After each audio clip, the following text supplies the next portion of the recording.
June's theme, Mindfulness for Mavericks. Good morning, everyone, and welcome to the Seal Beach Center for Spiritual Living online. I'm sure you all are very familiar with Zoom by now and with our virtual lives together here. And I just want to let you know, if you are new to watching one of our services, that the Center for Spiritual Living is a philosophy, a faith, and a way of life that is committed to creating a world that works for everyone, is committed to awakening humanity to its spiritual magnificence through our own self-transformation and spiritual practices. So we come together every Sunday to celebrate life, to celebrate that divine good within each and every one of us. And now I'd like to invite us to sing our congregational song together, Spirit is in This Place. Good morning, everyone, and welcome. Today we start our new song of the month. This is called Spirit is in This Place, and I hope that wherever you are, you feel filled with Spirit.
place, right where we are. I love that song. I love it. Thank you, Lindsay. And so we just have a few announcements. We have some pretty cool stuff going on, even though we can't be together in our beautiful Jewel by the Sea. We, let's see, we've got a women's group going on the 1st and 3rd Saturdays of the month from 10 to 12. Our last one was awesome this last Saturday, yesterday. It was on the spiritual practice of aging. It was amazing. Every Wednesday at 11, Travis, one of our practitioners, is hosting a meditation on Zoom. Also, Reverend Michael and Reverend Donna are going to be teaching a class called The Roots of the Science of Mind. If you are just getting into the science of mind philosophy, if you are an avid studier, I don't even know what the right word is to say, philosopher yourself, you are going to love this class because you dive deep, and it's a beautiful experience that comes through. And that will be starting this coming up Saturday at 1 p.m. And this is also on Zoom. Also, we have a brand new newsletter that we've started. So especially with having all these different links coming out, so come out with a newsletter every week. So it'll just be a short little caption of what's going on in the upcoming week, maybe what's happened in the last week, and so look for that in your inbox, or it might be in your junk mail. And if you do not receive our email newsletters, then please go to sbcsl.org and sign up for our e-newsletters. They're awesome. And now I would like to invite Tina, not only our soloist for this morning, but also our practitioner for this morning, to share a contemplation, a contemplative thought with us, to give us that spiritual nourishment and spiritual practice that our souls so desire. Thank you, Tina. Good morning. Spirit, move through me. You're the breath I breathe. When I close my eyes, I see you. I see you in me. This is a line from a song that I wrote, inspired by the book Practicing the Presence by Joel Goldsmith. The song goes on, "You are closer than my hands and feet. Hear this prayer in the song I sing. You are love, you are life, you are light. You are, and I am." Lately, I've been reminded multiple times in each day this last week that I'm not only the hands and feet of the infinite source of love and light and life, but it is the very breath that I breathe. And if this is true for me, it's true for you. It's true for all of us and for all of life itself. It's true for our community and our state and our country and the planet and the cosmos. In the same book this song was inspired by, Joel Goldsmith also writes, "No one is promised complete immunity from the discords of life while he is on earth living a human life. Problems must inevitably arise, but they can only be a blessing, because it is through these problems that we rise higher in consciousness, and through that rising, harmony is brought into our daily life." And before we reflect on that powerful statement, I'll go on to read just a little bit more. "There is only one I and one selfhood, Whatever truth I know about you is the truth I know about me. I am spirit. I am soul. I am consciousness. I am God expressed. And so is every man, woman, child, and being, whether they are good or bad, friend or enemy, next door or across the seas. I am you. My interest is your interest, and your interest is mine. Since the one life animates our being, the one soul, the one Spirit of God, anything we do for each other, we do because of the principle that binds us together. And so as we go into a moment of silence, I invite you to reflect on the idea of rising higher in consciousness to bring harmony to our daily life.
In this moment, in this place, I remember who I am, letting fear and worry slip away from me. I open my eyes and see there is only love. There is only love. Love that heals, love that sets me free. There is only love.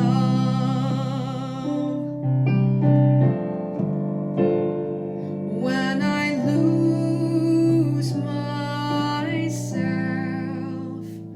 when I feel I've lost my way, when I go inside and quiet my mind, I can hear spirit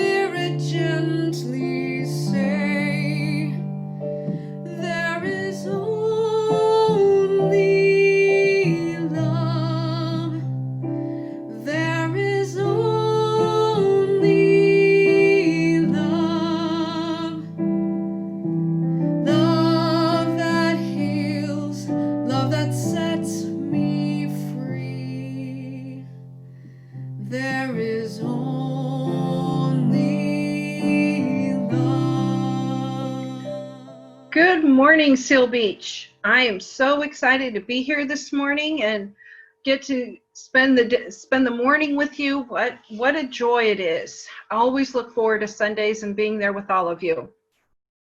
This month we are talking about mindfulness as Mavericks, and it's something that happens every time I hear the word Maverick. It takes me back, it transports me back to the 1980s with the movie Top Gun with Tom Cruise, and it just brings a smile to my face.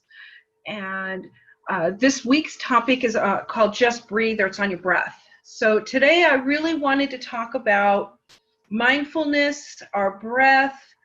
How do we stay anchored in truth when we might be feeling overwhelmed or anxious about something, or we see chaos around us, or we're feeling it ourselves energetically?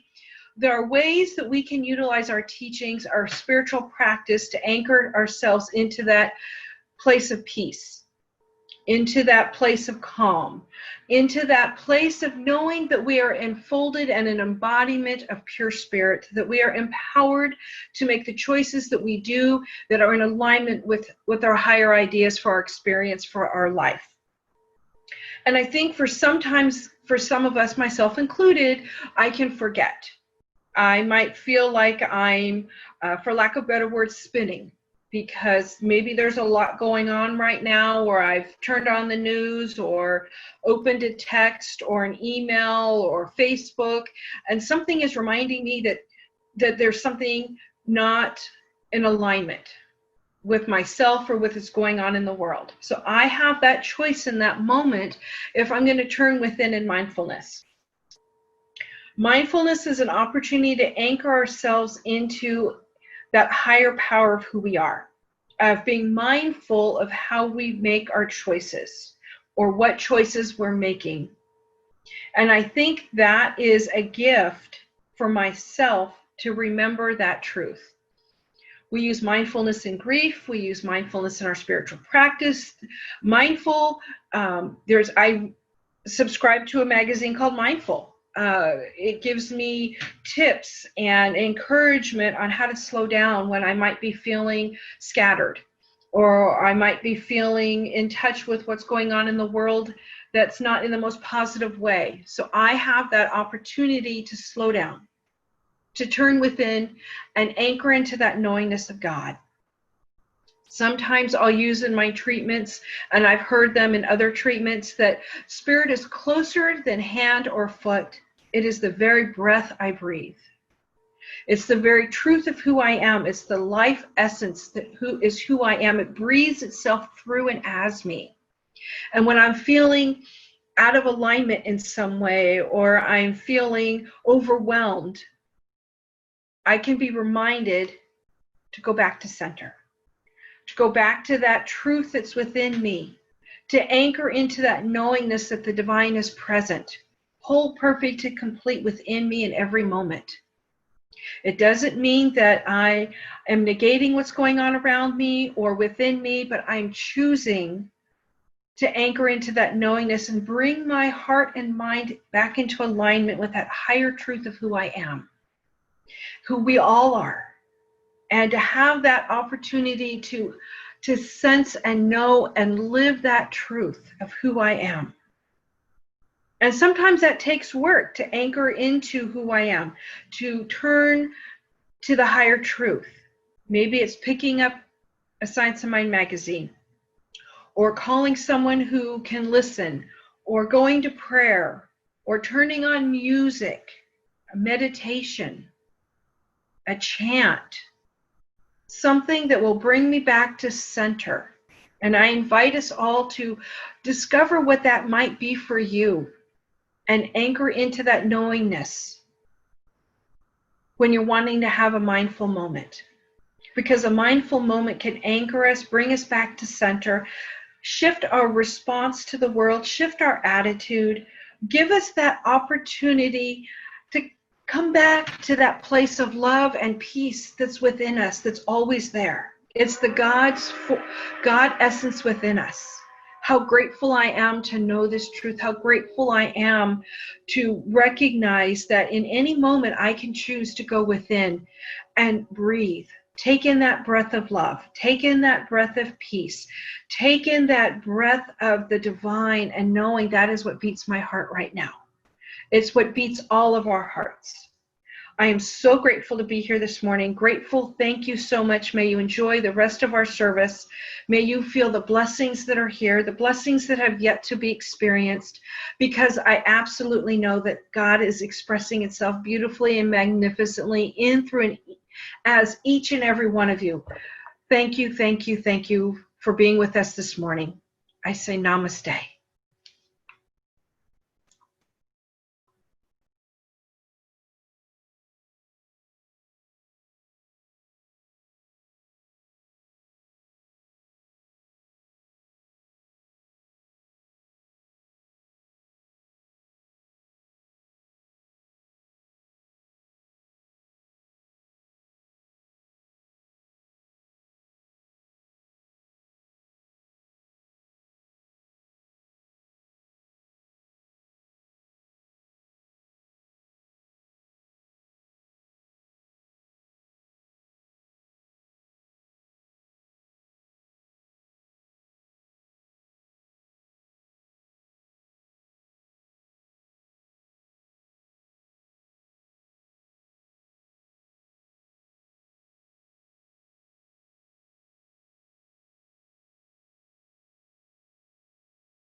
Welcome to June.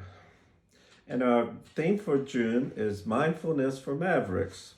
And when my beloved wife, co-senior minister, and great Aquarian figured that out, she said, oh, this will be great. We can watch Top Gun and get some great ideas for dialogue back and forth. Can't we, Iceman?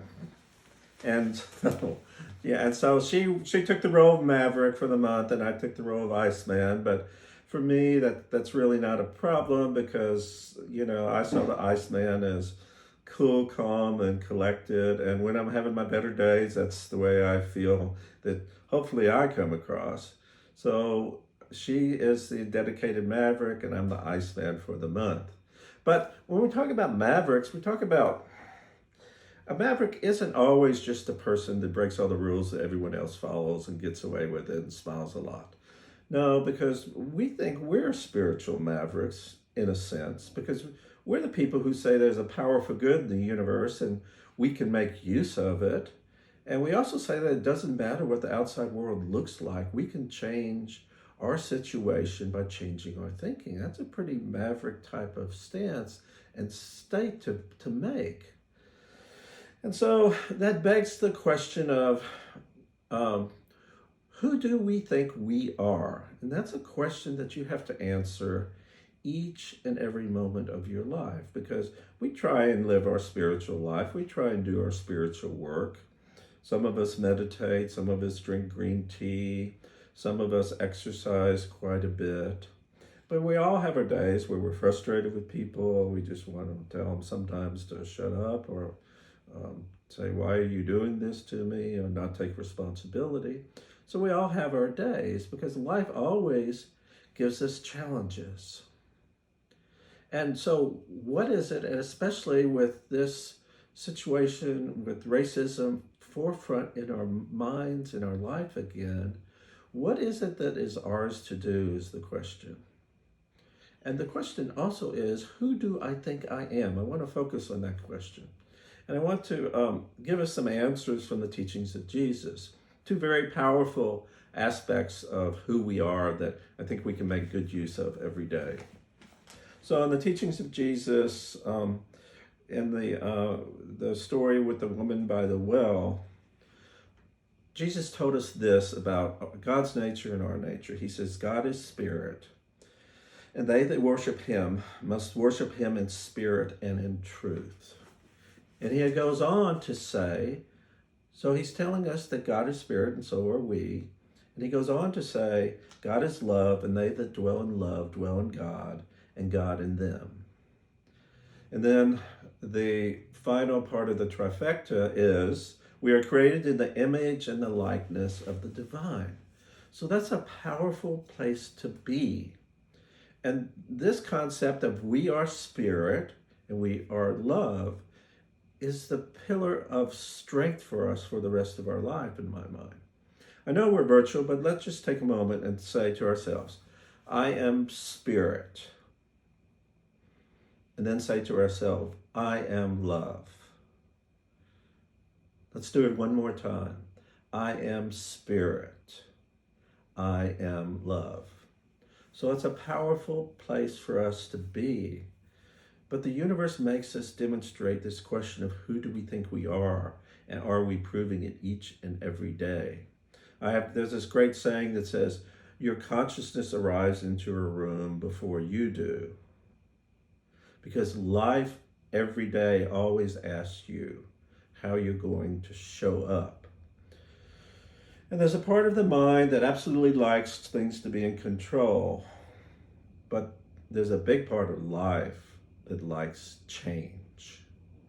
And so this is always well and good, so we know what we want to do, but then we have this fearful ego within us that keeps getting in our way. Funny how that happens. This ego tells us that we're a victim, tells us that we're weak, tells us that we're inadequate, tells us we're confused, tells us we're alone, and sometimes tells us we're downright vengeful. And this ego doesn't like vulnerability at all. It doesn't like that at all. It likes to be in charge. And it really doesn't care what happens to other people. It likes to be in charge and making sure that the self is taken care of. But if we stand in this lesser concept of ourselves over and over again, this creative law and creative force of the universe brings us that into our life. If we stand in our lesser selves, we get a lesser result. And I'd like to call that the self-fulfilling prophecy. It happens over and over again. So there's a better way, and the better way is to let us lead with our higher consciousness, because we can keep looking to the mountaintop is a metaphor I use. We can keep focusing on this great consciousness that we have inside of us, because that is where we want to be and who we want to be. We can see ourselves in this higher way. We can see ourselves as this essence of spirit, being clear and accessing the divine, being a clear conduit for the divine to pour out through us into this life experience. We can be this instrument of something higher. And so how do we do that? Well, we have to embrace our higher story. And from my experience, that when we choose to move to this higher level of consciousness is because life really isn't working. Normally, things aren't working out for us by not doing it. So we've tried everything else in the physical world. So now it's time to use our spiritual tools and our spiritual consciousness to get us there. And so for me, there was a very poignant time where I was just doing that. This was the time I made the firm decision to go on and become a practitioner, which ended up going on to becoming a minister. And so it was really interesting. And you guys, most of you know my story. I've had the calling to be a minister when I was 8, when I was 18, really strongly when I was 30. And finally, when I got around, when I was in my 50s, when I proceeded into ministerial school and became a minister. So I'd been rumbling around there the entire time. But I was in my late 20s. I'd lost my job. I was using way too much alcohol, and I was drinking a lot. And this dog-eat-dog world that I chose to go play in, I was the dog that was getting eaten in that world. So it just wasn't working at all. And that's the time when I got serious about it. And that's the time when I said, this path is mine. It's been dwelling inside of me for a long time, and there's no use putting it off. It's mine to do, and I'm ready to do this. So when we get to that point, we can align ourselves with this universal love force that can work miracles for us. We can dedicate ourselves once again to that higher consciousness and dedicate our life to have trust as we go through this life moment by moment. And once again, the ego doesn't like this vulnerability and feels threatened the whole time. And we're going to continue to deal with that as we walk this life experience, as we walk this greater yet to be for us. The ego's not going to like it very much. And we're called to this avenue of this concept of being that love that you wish to experience. When the lower part of ourselves wants to judge, wants to attack, wants to compromise this great vision, and wants to numb our feelings. So what do we do then? This is the time to trust love. Let it show its wondrous way to us. Now, how many of you met someone that just exuded love? And I met someone at the center not too long ago that did just exactly that.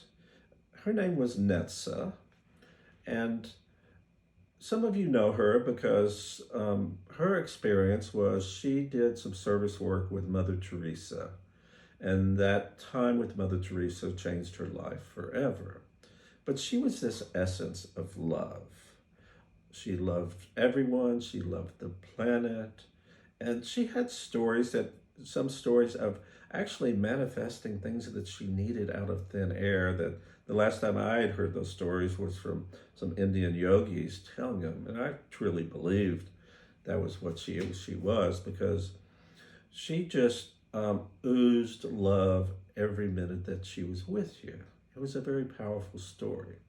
I think the Dalai Lama has that same tendency about him. People that have told me stories about the Dalai Lama says and you can tell he's laughing all the time, he's joyful, and he's definitely into a lot of love. And the final one that I'm thinking of is the one my first senior minister, back then we called it at the Religious Science Church. It's Reverend K. Hunter, in a CSL equivalent church in Dallas, Texas. And I learned so much from her, because this was in the late 80s. The AIDS epidemic was rampant. We had a lot of people in the church with active AIDS going on in their life. We had people dying in that church almost every week. And I watched her, and she was the epitome of someone who could show love, show compassion, and do it and not worry about the outside external events. I mean, I'd learned what love was, I learned what healing was, and I learned so much from that. So we're in this world and we have a bit of a dilemma, because I think these last couple of weeks have proven to us we live in a pretty vicious culture. And we're at a dilemma. So how can we live this life of love? And we're challenged by some issues. And so when you're challenged by some issues, you want to take action, but you don't want to, it's not a time to set aside this commitment that you have to love. You need to take action, but you need to take action and you're driven by love the entire time. And one of my favorite spiritual works is the Bhagavad Gita, because that's a really good message about that, because it's teaching spiritual principles. And the Bhagavad Gita is set in the middle of a battlefield. The entire book. Actually, it's a part of a much larger book, but the entire experience of the Bhagavad Gita is a battle. Yep. So we need to speak up, but yet at the same time, we never need to vary from a paradigm of love that we're doing. And so when things happen to us, we're concerned about the how when things happen and we react to them, we need to heal ourselves, and we need to make our stand, do what is ours to do. But in that healing, we bring this platform of love, because our teaching is not about changing the world. It's about championing an emerging new world. And we do that by our consciousness, absolutely. And one of the great spiritual teachers, the last one that Ernest Holmes read and worked with, was a man by the name of Aurobindo. He was a Hindu mystic and a Hindu scholar. And he says, you do not transform your present situation. You transmute that situation by the power of your mind, absolutely. And what that means is you transmute is your mind creates a beautiful new experience for you from on high, instead of trying to fix something that's not working in the first place. So what does that take us to do as a community? Well, we continue to cultivate love. We plant the seeds in our community. We love each person that comes in the back of our doors or on our video screens now for the next few weeks. We become that essence of love that we wish to experience, and we move it out to the greater community. We feed the people who cannot feed themselves. We have for over 5 years now. That's a big part of who we are as a community. We plant the seeds with our youth. We have a wonderful youth director, Lisa Ortiz, that is the essence of love. She works very, very hard with the youth. She's there every Sunday, and you can see it in the joy and the happiness on the face of the youth when they come and join us for Sunday services. So that's what we do. That's the way we go forward with this. And I'd like to close with a quote from a very, very renowned spiritual teacher by the name of Emmett Fox. He's talking about love, and maybe this can be our marching orders. He says this: there is no difficulty that enough love will not conquer, no disease that enough love will not heal, no door that enough love will not open, no gulf that enough love will not bridge, no wall that enough love will not throw down, no error that enough love will not redeem. It makes no difference how deeply seated may be the trouble, how hopeless the outlook, how muddled the tango, how great the mistake. A sufficient realization of love will dissolve it all. If only you could love enough, you would be the happiest person and the most powerful being in the world. Namaste. God bless you.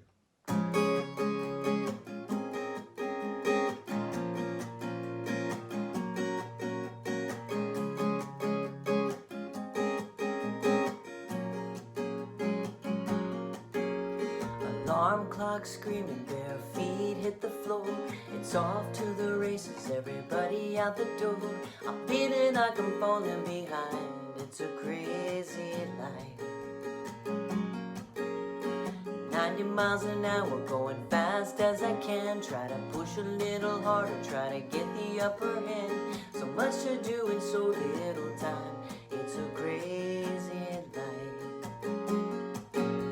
It's ready, set, go. It's another wild day when the stress is on the rise. In my heart I hear you say, just breathe, just breathe.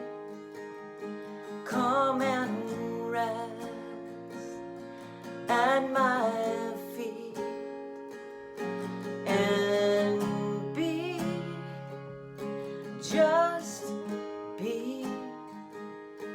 Chaos calls, but all you really need is to just breathe.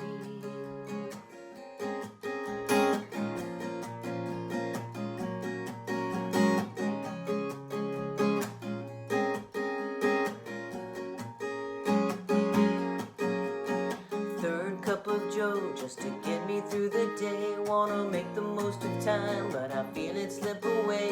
I wonder if there's something more to this crazy life. I'm busy, busy, busy, and it's no surprise to see that I only have time for me, me, me. There's gotta be something more to this crazy life. I'm hanging on tight to another wild day. When it starts to fall apart in my heart, I hear you say, just breathe, just breathe. Come and rest at my feet and be, just be. Chaos calls, but all you really need is to take it in, fill your lungs, the peace of God that overcomes. Just breathe.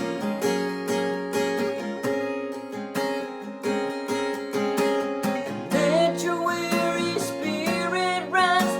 Lay down what's good and find what's best, and just breathe.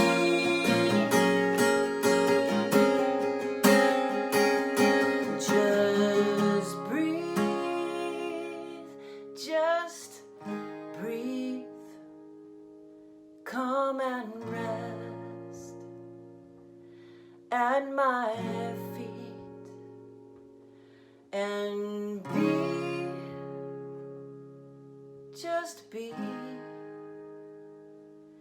Chaos calls, but all you really need is to just breathe.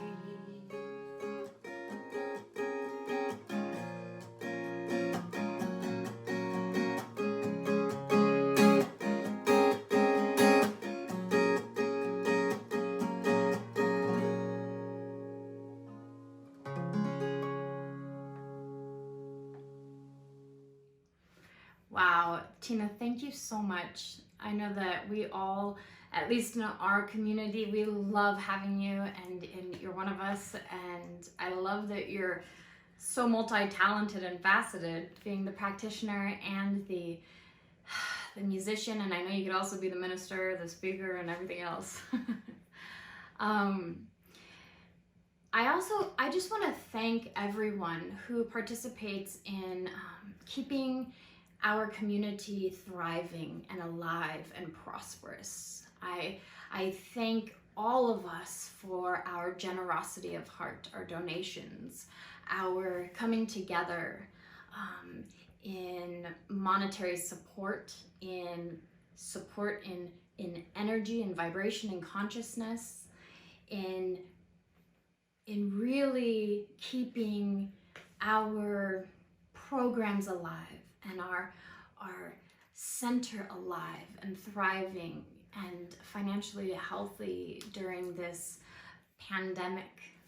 And I just want to let you know that I personally truly appreciate the recognition of this divine prosperity and abundance.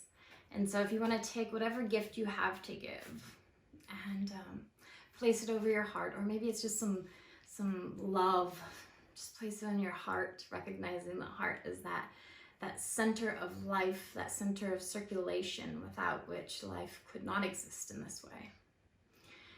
And say with me, divine love through me blesses and multiplies all that I have, all that I give, and all that I receive. I am prosperous. Thank you, God. Thank you, God.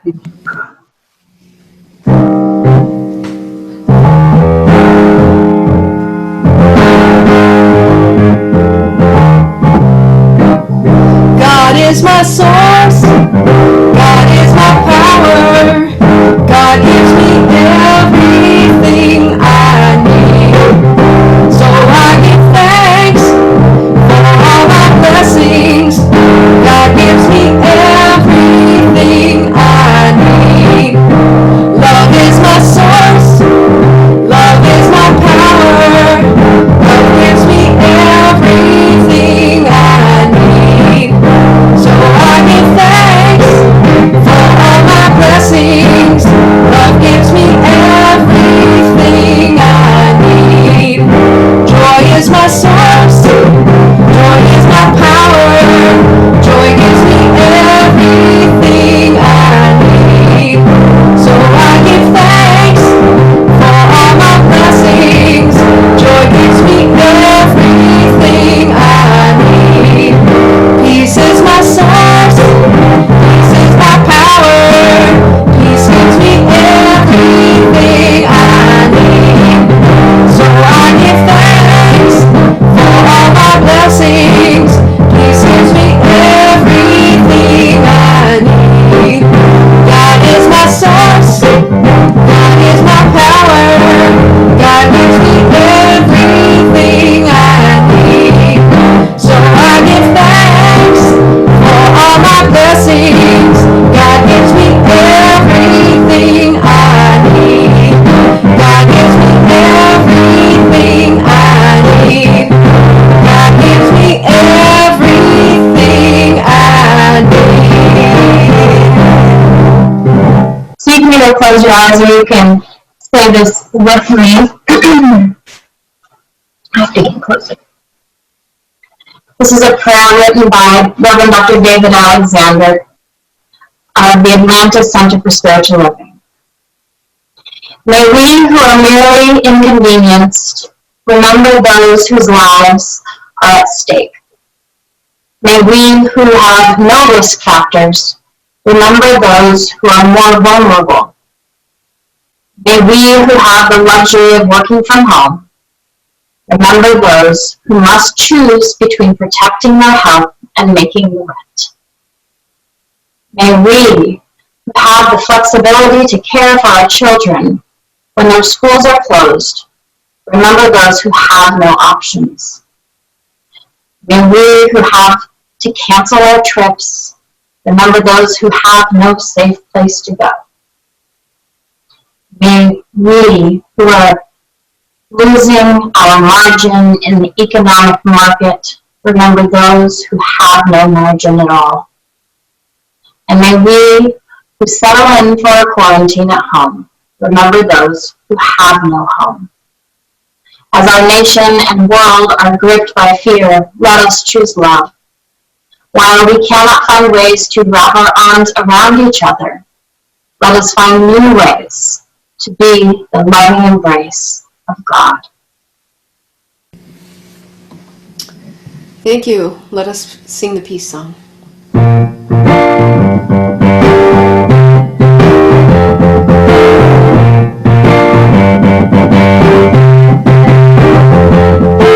Yes, there is peace on earth, and yes, it begins with me. Yes, there is peace on earth, a peace that was meant to be. With God as our power, loved ones all are we. Let us walk with each other in perfect harmony. Yes, peace begins with me, and this is the moment now. With every step I take, let this be my joyous vow. To take each moment and live each moment in peace eternally. Yes, there is peace on earth, and yes, it begins with me. Happy Sunday, everybody.